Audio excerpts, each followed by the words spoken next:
Update, brought to you by Simcox Advocates, advising businesses and families since 1949. Visit simcox.com or call 690 300.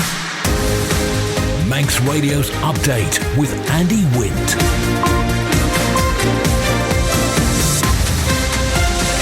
Pastor Mai, good evening. It's 5:30. This is Update for Tuesday, 17th of October 2023 from Manx Radio. 30 minutes to look at the latest news on the island. Background to that news and sport, business, sea watch, travel updates, and the newsmakers in person. This evening, tonight's Ben McCree has been cancelled. Tesco banking services may be coming to the Isle of Man. We've had 2 tough years, says the Chief Minister. The TT merchandise contract's been terminated. The latest on the steam packet union dispute, and 30 Manx residents are off to the World Kickboxing Championship. Man Benham for all your business and legal needs.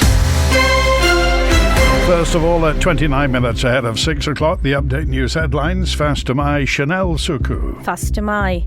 Government has terminated its contract with Cube International for the supply and production of Isle of Man TT Races merchandise. It's happened with immediate effect due to the company being in breach of its contract terms. This evening's Ben McCree sailing from Douglas to Heysham and its return has been cancelled.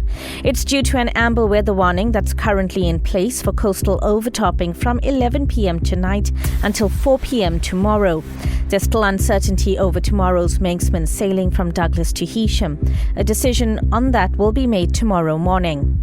And we could see the introduction of Tesco banking services on the island in the future. Alfred Cannon confirmed government has been in detailed discussions with the retailer since the move was announced. In international news, a British teenager caught up in the Hamas attack 10 days ago has been confirmed dead.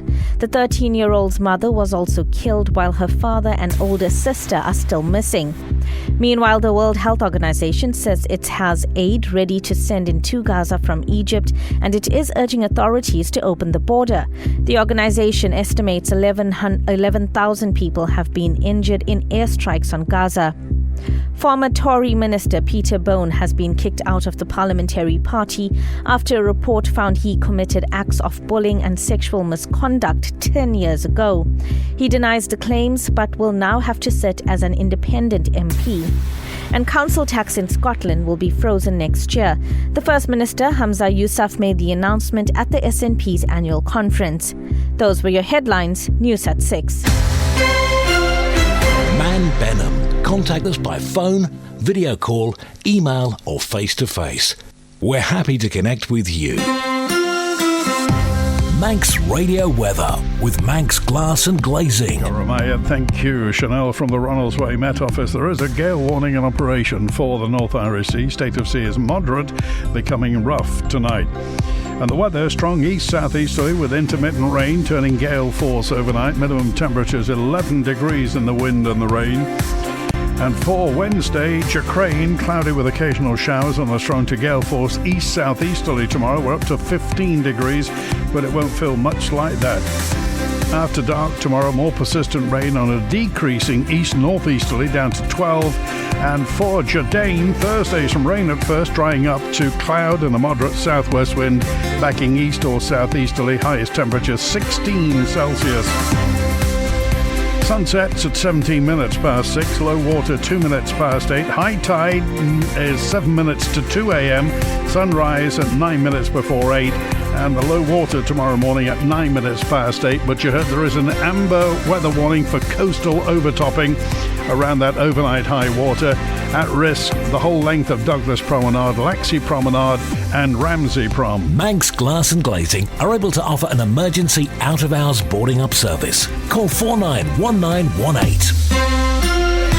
Tesco banking services could be introduced on the Isle of Man in the future, according to the Chief Minister, who was quizzed on Tesco's takeover of ShopRite in Tynwald today. Alfred Cannon MHK confirmed government's been in detailed discussions with the retailer since the move was announced, and that a meeting took place with senior Tesco representatives before the sitting of Tynwald today. I think that when you look at the very positive aspects of this, a major corporation, global corporation, but significantly obviously based across the United Kingdom, a listed business has enough confidence in the Isle of Man to come in and undertake this merger and effectively take on 9 stores across the island. I think that is a vote of confidence in the success of the island and their belief that the island continues to have the ability to grow its economy. And of course, I hope is some reflection indeed on the commitments we've made in our island plan. And of course, in terms of the consumer, it is important that consumers have choice. I absolutely acknowledge that Tesco's is not without competition. That, of course, my understanding is actually the price points on the island will generally be reflective of the price points across in the UK, with a small addition for the freight charges that are being added on. I'm sure we can get potentially greater clarity if needed on that, but absolutely there are potentially significant benefits for the consumer. And of course, there are these additional services which we discussed this morning. I very much hope that they will consider how the Tesco banking facilities, for example the credit card, might also be potentially of benefit to our local consumers. So absolutely, I appreciate honourable members have some concerns about the matter, and indeed that the public will have some concerns, but of course the situation is as it is for us. We are approaching this on positive terms with the organisation, and I'm pleased to report to honourable members so far the response from the Tesco executive has been positive, and we hope to maintain a positive working relationship into the future. The Manx government's terminated its contract with Cube International for the supply and production of the Isle of Man TT Racers merchandise. It's happened with immediate effect due to the company breaching its contract terms. The Enterprise Minister, Tim Johnston MHK, told Manx Radio it's frustrating and it's unfortunate. We entered into a contract through tender last year with Cube International, business with which seems a very high reputation. Did a lot of work, for example, in Formula 1, Rugby League World Cup and the Commonwealth Games, so certainly all due diligence was done and put in place, and so we were confident of them being able to provide for us going forward, and certainly the merchandise we had in for this year, TT23, it worked very well. But clearly we've found recently that there's been issues with the company, that they've been struggling, and into a position where they do owe the TT Motorsport Group, and we have had concerns which we've relayed, and we've made that decision now, taking into account that we want to make sure that we go into next year with a clear plan and a clear contract that we've decided to terminate. We had last year we had 2 applications in, none from the islands. Clearly we do all the normal due diligence that you would expect to do in that process. As I say, clearly they had a strong reputation. They had a track record, Commonwealth Games, as I say, Rugby World Cup, Formula 1. So clearly we were dealing with a global business.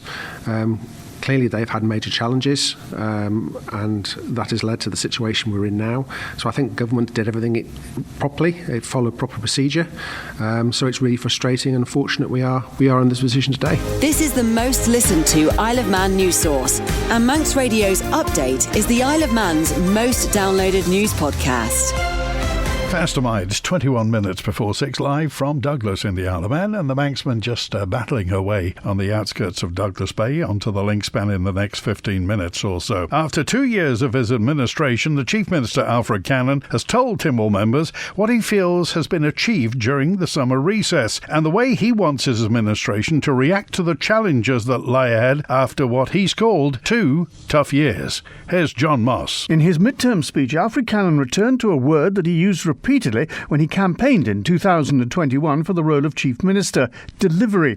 He referred to 2 tough years and then told members it's vital now that delivery becomes our watchword and that of the public service. And I urge, he said, ministers and honourable members in departmental roles to dismiss the words can't do, instead what can be done when it comes to delivery and making changes for the better, changes which can positively impact the public. He then went on to sound a caveat. I know full well, he said, that the Treasury Ministry is facing up to the heavy responsibility of getting our finances back on an even keel at this next budget. It's no secret that inflation, pay awards costs and a post-COVID hangover has left us too stretched, and we'll have to work to figure things out. That means more than ever that departments will need to operate as efficiently and effectively as possible. Earlier in his address, Mr Cannon spoke of investigating the feasibility and benefits of a national housing association to, quote, provide housing for people at every stage and move through the housing ladder, as well as establishing a way forward for meeting social policy goals for housing. He also spoke of the talks he'd had with both Krogher and Orsted. During, quote, his time at the DOI, he took on the role of Infrastructure Minister for a time. Mr Cannon said he would chair a new Energy Policy Committee, which will operate as a subcommittee of the Council, this to coordinate major energy policy and related responses. He'd opened his address by reference to key appointments in the civil service, in particular Andy Ralphs as Chief Executive Officer. He concluded his speech by repeating, "We are serious over driving delivery. We've been addressing or concluding matters over the past few months that in some respects have needed attention for many years. I know," he said, "mythology is that we do nothing over the summer, but we've been busy, very busy, in pursuing the things that matter." Allowing the steam packet to operate at arm's length is vital, provided it's operating within the law. That's the message from the Chief Minister, who was grilled by politicians on the ongoing dispute between the company and a trade union over changes to terms and conditions. Southern MHK's Jason Morehouse and Juan Watterson questioned the involvement of government in the dispute. It's slightly concerning that given the importance of the issues in the media, and we've just spent an hour talking about a independent company on the island, that this is being identified as a separate entity and something that's not being considered by the Council of Ministers, which is quite concerning given the significance of these issues. Does the Chief Minister have any concerns about a government-owned company operating such a rehire or fire policy? As I've said, the company is operating at arm's length. My concern, and I suspect the concerns of anybody in this Honourable Court, is that any business, never mind the Isle of Man steam packet, is operating effectively within the law. Does the Chief Minister believe it's acceptable for government to own a company and allow it to operate without alignment to the values of central government? When he says the values, is he talking about the law? Ethics and morals. Oh, ethics and morals of central government. Mr President, I think it's important that the positioning of the Isle of Man steam packet company, and clearly I understand the members' concerns, nevertheless, the company, as I understand it, has been discussing this matter for some considerable time. This is a matter for the company operate at arm's length, and providing that the company is operating within the law, employment law particularly in this case, and is conducting those negotiations on a proper and solid basis, then I see no reason at this point to interfere in the operations of the business. Sea Watch with the Isle of Man Steam Packet Company. Motor vessel Manxman departed Heysham at 2:20. She's just approaching the entrance to the harbour in Douglas. Will be on the link span fairly shortly. The sailing tonight, Ben McCree's 8:15 to Heysham has been cancelled. Consequently, there's no overnight boat back from Heysham at 2:15. Tomorrow morning's 8:45, Manxman to Heysham. It's subject to possible disruption or cancellation to give the sailing every opportunity to take place. The decision on the sailing will be made at 7 o'clock tomorrow morning. Like the Steam Packet on Facebook for the latest sailing information. Over 30 Manx residents are heading to the UK tomorrow to compete in a kickboxing World Championships. The competitors are taught by a 6 times world champion and 4th Dan black belt, Dave Pearson. We do travel every year to the World Championships. There's different associations out there. Last year we competed in the WKA, which is the World Karate and Kickboxing Association. This year we're going to travel to the UK again, and it's for the ICO, Kickboxing World Championships. So it's a different organisation. A lot of the same competitors will be coming and transferring over to that association, and this time we're taking quite a big team. I think there's overall about 30 plus members coming with us to travel to compete, and they age from, I think it's about 10 years old and up. They've all started training really hard for this event.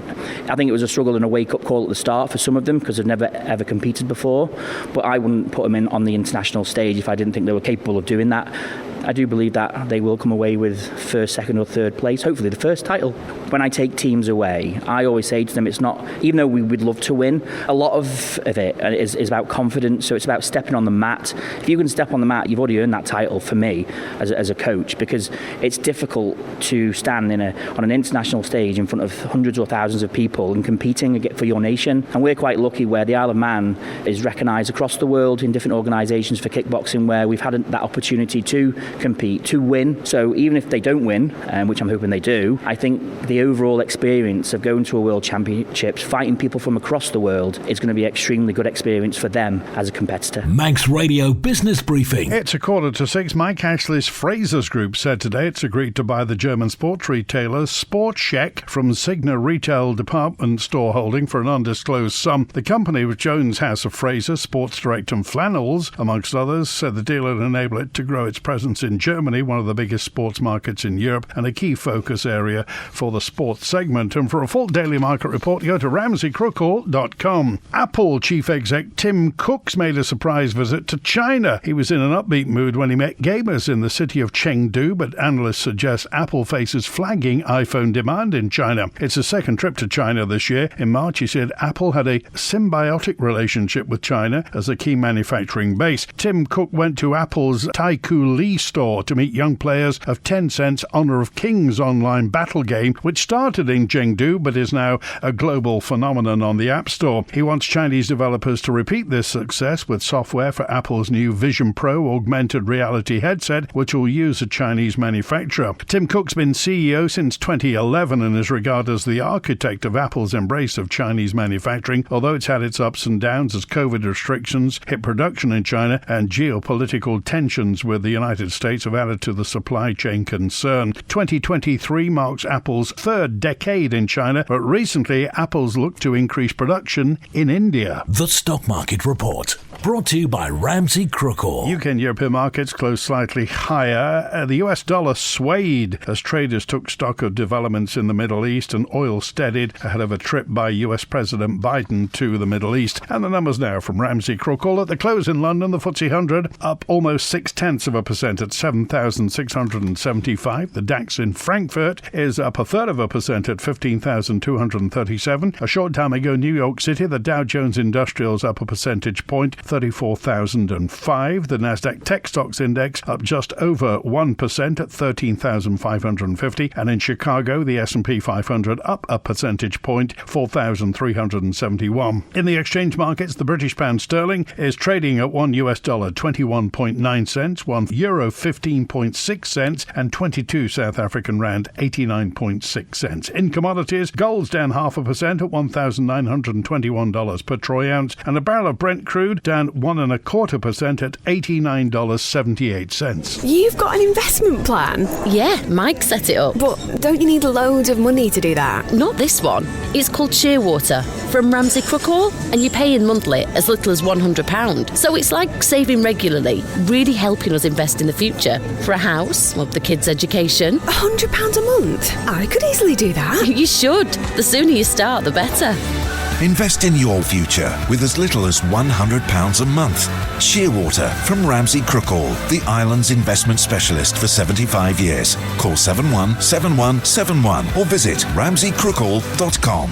Licensed and regulated by the Isle of Man Financial Services Authority. Efforts are underway to educate more people about skin cancer. The Isle of Man Skin Cancer Support Group has been set up to offer assistance to anyone affected by the disease. Members Jed Power and Janet Taylor. I noticed a mole that used to always be brown and it had gone sort of slightly red coloured. I was away at the time, so couldn't do anything immediately about it, and it actually went back to brown, and it was tempting not to go and see anybody about it. But I thought, I used to actually sea kayak with a dermatologist, and I remember her saying if anything ever changes, you should get it checked out. So I went to the GP. They weren't sure, so they said, I think we should get it checked out. And I went to Ramsey Cottage Hospital, where there was photographs taken of it, which were sent to a dermatologist in the UK, and they said, we think we should remove it. So that was in May this year. So I had one operation to remove it, and then it was tested and it came back positive for malignant melanoma. I had one operation to remove it, then it tested positive, then I had a second operation to remove more tissue around it to make sure that those tissues hadn't been infected with cancer, weren't going to spread anything, and then that got sent away for testing. That came back negative. So quite similar, as there's a spot out of view on my back. I knew it was there, and I was listening to another radio station in the UK, and they had a campaign about just checking yourself if they have got any blemishes or spots. So that's what I ended up doing. Went to the doctor, and it was a bit like a runaway train. You know, you find yourself in Liverpool before you know it, and things happening. I attended a meeting in September, which was the second meeting, but it's basically for people to come together, share ideas, look at what we can do to help educate more people to know what to look for, to spot those early signs and prevent things getting to progress. Update brought to you by Simcox Advocates, advising businesses and families since 1949. Visit simcox.com or call 690 300.